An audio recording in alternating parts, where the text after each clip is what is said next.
अम्मा उससे खुद जाके बात करके आए। उसने अपनी जिंदगी बर्बाद कर चुका हूँ। मेरी मोहब्बत झूठी है। नहीं जा सकती, आने से साफ इनकार कर दिया है। इतना बड़ा बहुतान लगा दिया। कि रिश्ते की बुनियाद होती ही भरोसे पर है। अगर मुझे जेलसी होती थी, मेरी रूह कहाँ उठती थी।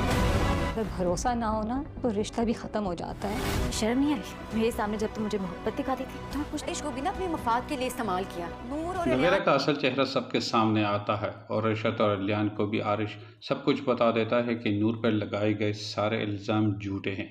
अलियान को बहुत अफसोस होता है कि उसने नूर पर भरोसा नहीं किया और अपनी मोहब्बत पर ही शक किया।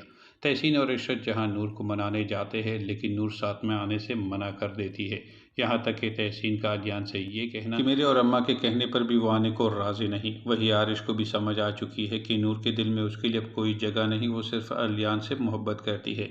अलियान को इतनी शर्मिंदगी होती है कि वो नूर का सामना तक करने की हिम्मत नहीं रखता।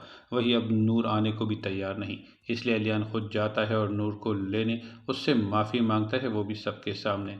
और बिलाखिर नूर उसे माफ़ करती है और साथ में आने को तैयार हो जाती है। लेकिन नवेरा के हाथ कुछ नहीं लगता। नवेरा इतना सब कुछ करती है लेकिन उसे हासिल कुछ भी नहीं होता। सब घर वालों के सामने उसे शर्मिंदा भी होना पड़ता है। वो अपनी ही बहन का घर बर्बाद करने पे तुली है। पहले वो खुद अलियान को छोड़ती है आहिल के लिए और फिर अलियान को ही पाने के लिए अपनी बहन का घर और यहाँ तक कि उसके बच्चे को मारने तक की कोशिश करती है। नूर और अलियान एक बार फिर एक हो जाते हैं और अरशद भी उसे अपना लेती है।